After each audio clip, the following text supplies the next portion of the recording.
నమస్కారం. Welcome to BRK Sanmargam with Padma.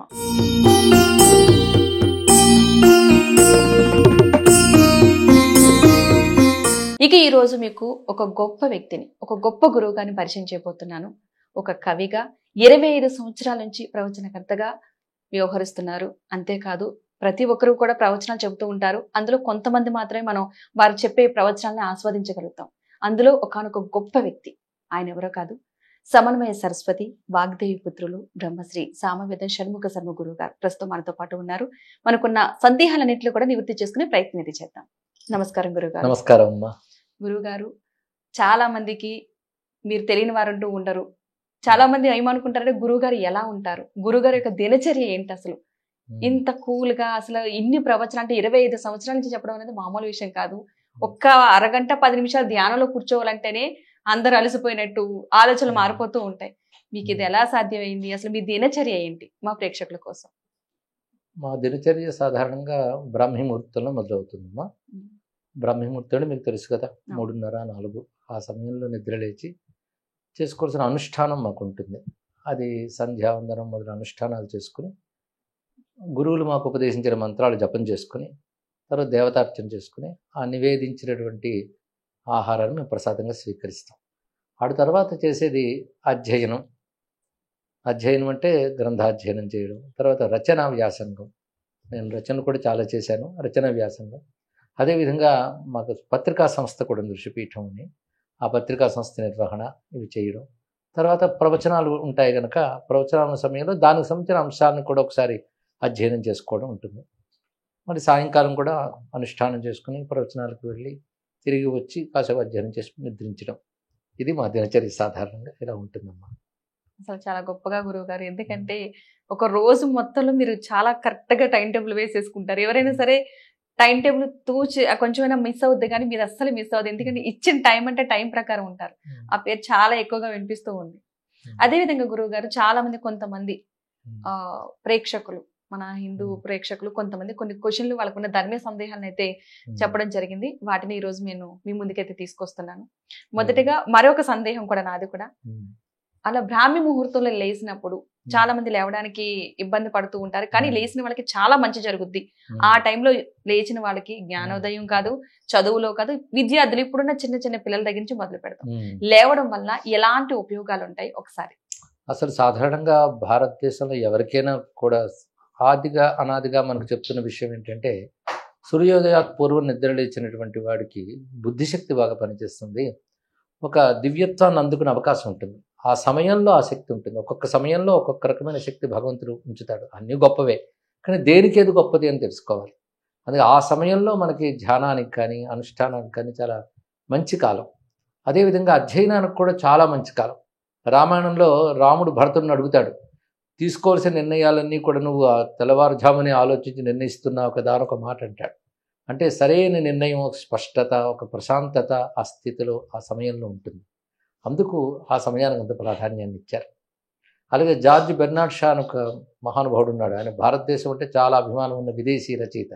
ఆయన ఒక మాట అంటాడు, సూర్యోదయం కంటే ఆలస్యంగా నిద్రలేచేవారు జీవితంలో ఎదగడం నేను చూడలేదు అన్నాడు. అసలు గొప్ప విషయం అది. అది మనం అలవాటు చేసుకోవాల్సింది. అది యోగ జీవనంలో చాలా ప్రధానమైనటువంటిది. అవును గురుగారు, నిజంగా మీరు చెప్పింది 100% కరెక్ట్. ఎవరైతే కాస్త ముందుగా సూర్యోదయం కంటే ముందు లేస్తారు, దానికి తగ్గ నిద్ర ఉండాలి. అంటే రాత్రి కూడా తగిన విధంగా నిద్రపోవాలి. అర్ధరాత్రి వరకు కాలక్షేపాలు చేయకుండా తగిన నిద్ర, యుక్తాహార విహారస్య యుక్త చేష్టస్య కర్మసు యుక్త స్వప్నావబోధస్య యోగి భవతి అని కృష్ణ పరమాత్మ చెప్పాడు. యుక్త స్వప్న అవబోధస్య అంటే తగిన నిద్ర, తగిన మెలకువ ఉండాలి. అది యోగ జీవనం అవుతుంది. భారతీయ జీవనం అంటేనే యోగ జీవనం. గురువు గారు, అసలు ధర్మం అంటే ఏమిటి? ధర్మం అనేది మన వరకే చూసుకోవాలా, ధర్మం అనేది అందరి విషయాల్లో పాటించాలా? ధర్మం అనేది అందరికీ సంబంధించినది. ధారణ ధర్మమిత్యాహు అని అంటే మనం పట్టి కట్టుబాటులో ఏది ఉంచుతుందో దాన్ని ధర్మం అంటారు. ఈ కట్టుబాటు ఉంచే ధర్మాన్ని మనంతరం నిర్ణయించుకోకుండా శాస్త్రం చెప్పిన దాని ప్రకారంగా మనకు ఏది సముచితమో దాన్ని పాటించడం ధర్మం అవుతుంది.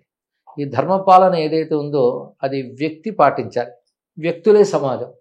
అది వ్యక్తి తన పట్ల, కుటుంబం పట్ల, సమాజం పట్ల ఉన్నటువంటి బాధ్యతల్ని ఎలా నిర్వర్తించాలి అనేదే ధర్మం చెప్తుంది మనకి. అదేవిధంగా ఉద్వేగాలకి ఉద్రేకాలకి లోనై నిర్ణయాలు జీవన విధానాలు ఉండకుండా ఒక క్రమశిక్షణతో ఉండడానికి పనికొచ్చే ధర్మం. అలాంటి ధర్మమే మన సనాతన సంస్కృతి అని కూడా చెప్పబడుతుంది ఇక్కడ.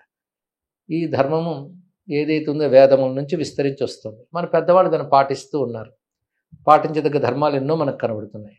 అది అందరికీ అవసరమే, వ్యక్తికి అవసరమే, సమాజానికి అవసరమే. అయితే వ్యక్తులే సమాజం కనుక అందరూ కలిసి అలా ఉంటే సమాజమే ధర్మ సమాజం అవుతుంది. గురుగారు, మీరు శాస్త్రాల గురించి ఇంత గొప్ప విజ్ఞానాన్ని అసలు ఎలా సంపాదించారు? గొప్ప విజ్ఞానం అని నేను అనుకోను, కానీ శాస్త్రాలంటే బేసిక్గా మనం సనాతన ధర్మ శాస్త్రాలే నేను ప్రధానంగా మాట్లాడుతున్న అంశం ఇక్కడ. సనాతన ధర్మ శాస్త్రాలు చాలా విస్తారంగా ఉన్నాయి.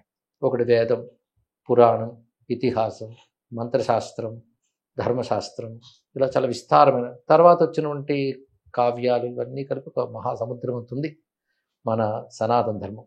ఇందులో శాస్త్రాల గురించి వచ్చినప్పుడు జ్యోతిష్ శాస్త్రం, వ్యాకరణ శాస్త్రం, ఇంకా అనేక రకాల శాస్త్రాలు ఉన్నాయి. యోగ శాస్త్రం అని ఒకదానికొక అనుబంధం కలిగి ఉంటాయి. ప్రధానంగా నేను 3 భాగాలుగా చేస్తే మన ప్రవర్తనాసరళి ఎలా ఉండాలి, ఎవరి పట్ల ఎలా ప్రవర్తించాలి అనేది ధర్మం అవుతుంది. అలాగే భగవచ్ఛక్తిని మనం అనుసంధానం చేసుకోవడానికి వచ్చే రెండో మార్గం ఉపాసన, దీన్ని భక్తి అని అంటారు. మూడవది సత్యమేమిటో విచారణ చేసి అసలు సత్యం ఏమిటి, జగత్ అంటే ఏమిటి, నేనంటే ఏమిటి, ఈశ్వరుడు అంటే ఏమిటి అని ప్రశ్నలకు సమాధానాలు వెతుక్కుంటూ శాస్త్రీయమైన సాధన చేస్తే అది జ్ఞాన మార్గం అంటాం. ఇలా ధర్మము, ఉపాసన, జ్ఞానము అని 3 విధాలుగా మన సనాతన ధర్మం శాస్త్రాల ద్వారా చెప్తాం. ఆ 3 వ్యక్తికి కానీ సమాజానికి కానీ చాలా అవసరం. నేను లేదా నాలాంటి వాళ్ళు చేస్తున్న పని ఏమిటంటే ఈ 3ంటికి సంబంధించిన అంశములు ఋషులు గ్రంథాల్లో ఏవి చెప్పారో వాటిని అధ్యయనం చేయడం, వీళ్ళంతా అనుష్ఠించడం, అర్థం చేసుకోవడం, వాటిని అందించడం, ఇది చేస్తున్నది. ఇలా సన్మార్గంలో సనాతన ధర్మం గురించి, ఈ ధర్మం ప్రకారం నడుచుకోవాలంటే యువత ఏం చేయాలంటారు? ఇప్పుడున్న యువత ఏంటంటే చెడు మార్గాల వైపు వెళ్ళిపోతున్నారు, సనాతన ధర్మం గురించి మర్చిపోతున్నారు. అలా కాకుండా సనాతన మార్గంలో వెళ్ళాలంటే ఏం చేయాలంటారు? ఇప్పుడు ప్రతి కాలంలో కూడా సనాతన ధర్మం పాటించే వాళ్ళు కొందరు, పాటించని వాళ్ళు కొందరు కనపడతారు. నేను నాకున్నటువంటి అనుభవంతో చూస్తూ ఉంటే యువతలు కూడా చాలామంది ధర్మానురక్తి కలిగిన వారు, ధర్మాన్ని పాటిస్తున్న వాళ్ళు చాలామంది కనబడుతున్నారు. అది ఉంది. దాని గురించి పట్టించుకునే వాళ్ళు కనబడుతూ ఉంటారు. సాధారణంగా 2 ఉంటాయి. ఎప్పుడైనా ఒక ధర్మం కానీ ఒక జ్ఞానం కానీ పట్టి నడిచే వాళ్ళు కొద్దిమంది ఉంటారమ్మా. ఎక్కువ జనబాహుళ్యం అందరూ వీటి వైపు ఉంటారని చెప్పడానికి లేదు. అందుకే అజ్ఞబాహుళ్యం లోకహ అని ఒక శాస్త్రవాక్యం ఉంది. అంటే ఎక్కువ మంది మూర్ఖులే ఉంటారని చెప్తూ ఉంటారు. అందరికీ తెలిసిన వాళ్ళు తక్కువ, చేయాలనుకున్న వాళ్ళు తక్కువ ఉండవచ్చు గాక, కానీ చేస్తున్న వాళ్ళు బలం చాలా పనికొస్తుంది. అది మనకు బాగానే ఉంది మన సనాతన ధర్మానికి. అయితే చిన్న లోపాలు కొన్ని ఉన్నాయి. అది కూడా మీరు చెప్పిన ప్రకారంగా చూస్తే ఇతరులు వాళ్ళ మతం అనకండి లేదా ధర్మం అనుకోండి, వాళ్ళు వాటిని చిన్నప్పటి నుంచి తల్లిదండ్రుల వల్ల వాటి వల్ల వాళ్ళు చాలా గౌరవంగా భావిస్తారు. కానీ వాళ్ళన్నీ అర్థం చేసుకుని అధ్యయనం చేయడం కంటే ముందు దాని మీద ఒక ప్రేమ, గౌరవం, ఇది నాది, ఇది గొప్పది, ఇది పాటించాలి అనే ఒక భావం వాళ్ళకు ఉంటుంది. వాళ్ళు అవన్నీ తెలుసుకుని కాదు, ముందు ఆ భావం ఉంటుంది. మన సంస్కృతిలో వచ్చింది ఏమిటంటే ఆ సీరియస్నెస్ లేదు. ఇది మంచిది, ఇది కాపాడుకోవాలని భావం ఉండదు. ఏదైనా ప్రశ్న వేస్తే పనికి మనం తర్కాలు చేస్తారు. ఆ తర్కాలు ఇతర మత వాళ్ళు చేయరు, వాళ్ళ ధర్మాన్ని పాటిస్తారు. మన తర్కాలు ఎందుకు పాటిస్తామంటే వదులుకోవడానికి తర్కాలు ప్రశ్నిస్తూ ఉంటారు ఇక్కడ. కనుక మన దాంట్లో ఏంటంటే ఆ కమిట్మెంటు, నిబద్ధత అనేది ఉండట్లేదు. అది ఉండాలి. ఇతరులు ధర్మాలు వాళ్ళు మంచి వాళ్ళు, కానీ వాళ్ళ ధర్మం పట్ల ఒక నిబద్ధత ఉంది. మన ధర్మం పట్ల నిబద్ధత ఇది పాటించాలి అని ఒక ప్రైడ్ అంటారే, ఆ గౌరవ భావం అనేటువంటిది తక్కువగా ఉంటుంది. అది కలగడానికి కారణం పెద్దలకు ముందు దీని మీద గౌరవం లేకపోవడం, వాళ్ళు అందించకపోవడం. అందుకు ముందు పెద్దలు తెలుసుకోవాలి. ఇంకొకటి, పాఠశాలల్లో, విద్యా సంస్థల్లో మన ధర్మం గురించి చెప్పేటువంటి అవకాశాలు పూర్తిగా కోల్పోయాం. కేవలం కుక్షింభరత్వం, కడుపు నింపుకోవడం అనుకో, మరింత డబ్బు సంపాదించడానికి పనికొచ్చే తెలివితేటలు చెప్పే చదువులు వస్తున్నాయి తప్ప ధార్మికత, నైతికత, చక్కని జీవన విధానం గురించి చెప్పేటువంటి రావట్లేదు. మరి ఇతరుల గురించి మనం పోల్చి చూస్తే వాళ్ళకంటూ కొన్ని విద్యా సంస్థలు ఉన్నాయి. వాళ్ళు చిన్నప్పటి నుంచి నేర్పుతారు, నేర్చుకోవాలని శ్రద్ధ కలిగిస్తారు. అది మనకు లోపం అవుతుంది. మరి ఎన్నో దేవాలయాలు ఉన్నాయి, కానీ వాటి తరపున, అలాగే పీఠాల తరపున ఇంకా ఎక్కువ విస్తారంగా జరగాలి. అది జరిగితే వాళ్ళకి ఎడ్యుకేషన్ ఇవ్వాలి. ఎందుకంటే మన ధర్మం ప్రత్యేకత ఏమిటంటే ఇది నాలెడ్జ్, అద్భుతమైన నాలెడ్జ్ ఉన్నాయి. అనేక మంది రచించిన గ్రంథాలు దీనికి ఆధారంగా ఉన్నాయి. కనుక దీని మీద అవగాహన కలిగించగలిగే పండితులు కూడా ఉన్నారు. వాళ్ళ యొక్క సహాయంతో చిన్నతనం నుంచి విద్యా విధానం మన ఇంటి జీవనాలకు భాగంగా మారితే తప్పకుండా ఈ సంఖ్య పెరుగుతుంది. తర్వాత అదే సమయంలో దేశ విదేశాల్లో ఉన్నటువంటి అనేక మంది యువత దీని విలువ తెలుసుకొని ఇటువైపు వస్తున్నారు, పాటిస్తున్నారు. అది సంతృప్తికరమే, కానీ తగినంత ఎక్కువ సంఖ్యలో అది లేదు, అది విస్తరించాలి. చాలా గొప్ప విషయాలు చాలా గొప్పగా వివరించారు గురుగారు. ధన్యవాదాలు. శుభమ్మా.